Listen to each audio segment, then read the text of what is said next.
मित्रांनो, अतिक्रमणाचा विषय अजून तरी आपला सुटलेला नाहीये. महाराष्ट्रात तुम्ही बघितलं तर 70-80% लोकांचं अतिक्रमण झालेलं आहे. पण अतिक्रमण झाल्यानंतर ती अतिक्रमणची जागा असेल ती कशा प्रकारे मिळवायची हा लोकांचा सगळ्यात मोठा प्रश्न आहे. कारण की जरी अतिक्रमण तुम्ही काढण्याचा प्रयत्न केला तरी जो अतिक्रमण करणार आहे तो तुमच्या जोडीला वाद घालतो, तुमचे भांडण होतात, तुमचे केस कोर्ट पण होतं. बरेच मला असे विषय आहेत माझ्याजवळ की त्याच्यात केस कोर्टापर्यंत पण वाद गेलेले आहेत.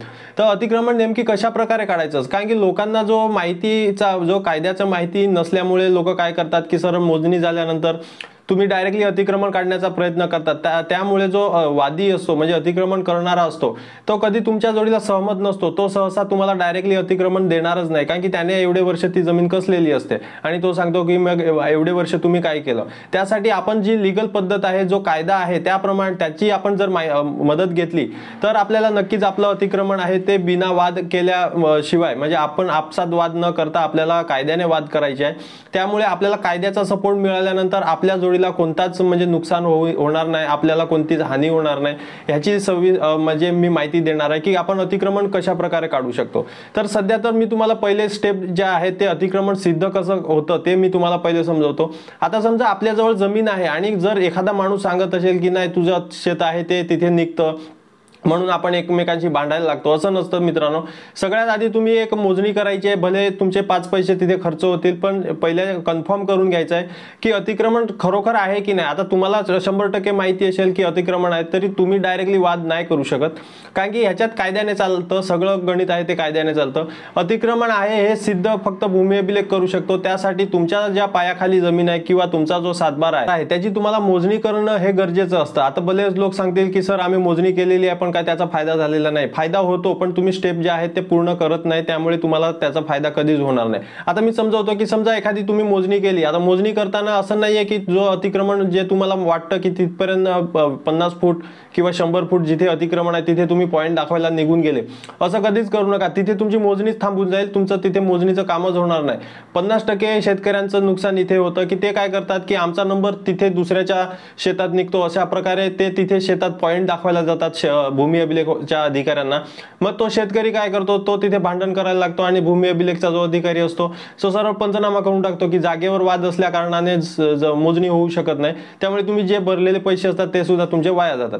तर यासाठी असं दुसरं तुम्हाला काहीच करायचं नसतं. तुम्ही जी मोजणी टाकलेली आहे, तुमचा जो सातबारा आहे त्याची तुम्ही मोजणी टाका आणि जेव्हा अधिकारी येईल तुमची मोजणी करण्यासाठी तुमच्या शेतामध्ये किंवा तुमच्या प्लॉटमध्ये, तेव्हा तुम्ही फक्त तुमच्या पायाखालची जी जमीन आहे ती तुम्हाला त्याला दाखवायची आहे. कारण की तुम्ही जी मोजणी भरलेली आहे ते तुम्ही डायरेक्टली तुम्ही काम करू नका, कारण की ते अधिकाऱ्याचं काम आहे की तुमचं अतिक्रमण कितपर्यंत झालेलं आहे. तुम्ही तुमच्या पायाखालची जमीन दाखवा, जेणेकरून त्याला समजू द्या की तुमच्या पायाखाली किती आहे, तुमची वहिवाट किती आहे आणि तुमच्या सातबाऱ्याची जमीन बाहेर किती निघते, किंवा तुम्ही एखाद्याचं जर अतिक्रमण केलं असेल तर तुम्ही एखाद्याचं अतिक्रमण किती केलेलं आहे हे त्यानंतर समजणार. त्यानंतर 15-20-25 दिवसानंतर हद्दीच्या खुणा जेव्हा दिल्या जातील त्या दिवशी सुद्धा तुम्ही वाद घालू नका, कारण की त्या दिवशी जरी तुम्ही वाद घातला तर तिथे पण असा प्रॉब्लेम येतो की जेव्हा खुणा टाकण्यासाठी एखादा अधिकारी किंवा तुम्ही जाता त्या दिवशी पण लगतचा शेतकरी असतो, तो तुमच्या जोडीला वाद घालणार आणि मोजणी कॅन्सल करण्याचा प्रयत्न करणार.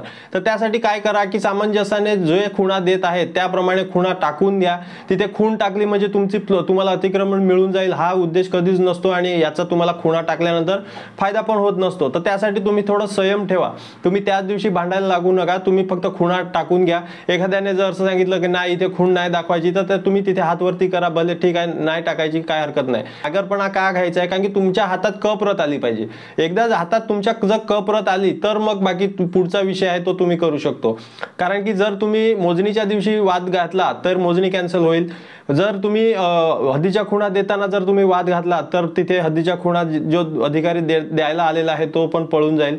तर त्यासाठी तुमची जी मोजणी आहे ती कॅन्सल होऊन जाईल. तर तुम्ही त्या दोन्ही दिवशी तुम्ही शांत राहायचं आहे. फक्त तुमच्या हातात एकदा क प्रत मिळाली, क प्रत मिळाल्यानंतर पुढची जी स्टेप आहे ती मोस्ट इम्पॉर्टंट आहे, ते मी तुम्हाला समजावतो. आता एकदा हातात क प्रत आली तर तुम्हाला काय करायचं आहे की सरळ तुम्ही तहसीलदारमध्ये एक अर्ज टाकू शकतात. तहसीलदारकडे बऱ्याच जिल्ह्यामध्ये कायदा दिलेला आहे, नाहीतरी तो कायदा आहे तो प्रांत ऑफिसचा आहे. पण बऱ्याच ठिकाणी मी असं बघितलं, कारण की मी तुम्हाला अर्ज पण देईल, तो अर्ज कुठे देईल ते पण मी तुम्हाला सांगतो. तर तुम्ही तहसीलदारकडे जा, तहसीलदारकडे तुम्ही 138 कलम नुसार अतिक्रमण हटवण्याबाबतचा तुम्ही अर्ज करून टाका. आता अर्ज तुम्ही केव्हा करू शकता, जेव्हा तुमच्या हातात क प्रत असेल, जेव्हा तर तुम्हाला कप्रत मिळाली असेल तर, आणि ती पण ऑफिशियली. असं नाहीये की मोजणी कॅन्सल झाली तरी तुम्ही 5 पैसे देऊन कप्रत काढून घेतली तर तो अर्ज कधी स्वीकारला जाणार नाही. तुम्ही दोन्ही दिवशी शांत राहिले तर तुम्हाला कप्रत मिळू शकते. त्याच्यानंतर तुम्ही अतिक्रमण हटवण्याबाबतचा कलम 138 नुसार तहसीलदारांना अर्ज करू शकता. आता तहसीलदार काय करेल की जो समोरचा व्यक्ती असतो त्याला नोटीस काढेल, त्याला बोलून घेईल की त्याचं म्हणणं काय आहे ते सुद्धा तहसीलदार ऐकून घेतील, कारण की त्याने अतिक्रमण केलेलं आहे तर तो काय सांगतोय हे पण तहसीलदार ऐकून घेतात. त्याच्यानंतर दोघांना तुम्हाला बसवून तुमच्यात कॉम्प्रोमाइज केलं जातं. काय खरं आहे काय खोटं आहे ते तर कप्रतच सांगणार आहे, पण तहसीलदार फक्त एवढं काम करतं की अतिक्रमण एकदाचं निघून जावं. पण जरी त्या केसमध्ये जरी तुमचं अतिक्रमण तो काढून देत नसेल तर तहसीलदारांना पॉवर आहे की तो एक SP ऑफिसला एक लेटर पाठवू शकतो आणि त्याच्यानंतर तुमचं अतिक्रमण हे पोलीस प्रोटेक्शन लावून सुद्धा काढून देण्याचा अधिकार त्यांना दिलेला आहे. आणि त्याच्यानंतर जरी तो वाद घालत असेल, जर तो कोर्टामध्ये जात असेल तर कोर्ट सुद्धा तुमची प्रत बघितल्यानंतर तुमच्या बाजूने निर्णय देऊ शकतो. आता राहिला हा तहसीलदारचा विषय. आता मी तुम्हाला सांगतो प्रांत ऑफिसचा विषय. प्रांत ऑफिसमध्ये कसं असतं की अतिक्रमण काढून देण्याचा अधिकार सुद्धा प्रांतलाच आहे.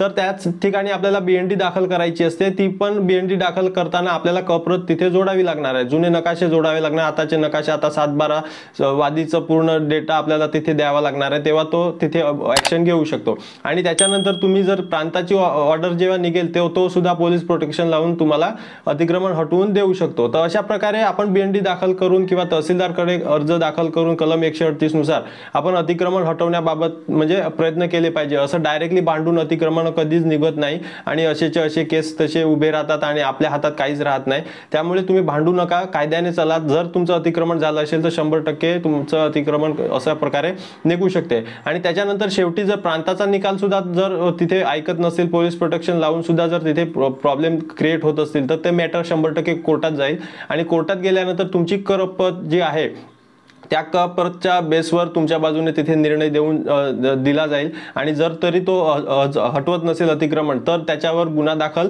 होऊ शकतो आणि त्याला दंड येऊ शकतो. तर अशा प्रकारे अतिक्रमणाचा हा कायदा आहे. तर नक्कीच तुम्हाला समजला असेल आणि जर अजून तुम्हाला काही समजलं नसेल तर नक्कीच कॉमेंट करू शकता. तुमचे काय प्रश्न असतील ते मला विचारू शकता, मी उत्तर द्यायचा नक्कीच तुम्हाला प्रयत्न करेल. तर व्हिडिओ आवडला असेल तर नक्कीच लाईक करा, तुमच्या मित्रांपर्यंत पण शेअर करा आणि जर नवीन चॅनलवर आले असेल तर पहिले सबस्क्राईब करून ठेवा, जेणेकरून अशीच इम्पॉर्टंट इन्फॉर्मेशन तुम्हाला मिळत राहील. तर चला मित्रांनो, व्हिडिओ बघितल्याबद्दल धन्यवाद. पुढच्या व्हिडिओमध्ये भेटूया. जय हिंद, जय महाराष्ट्र.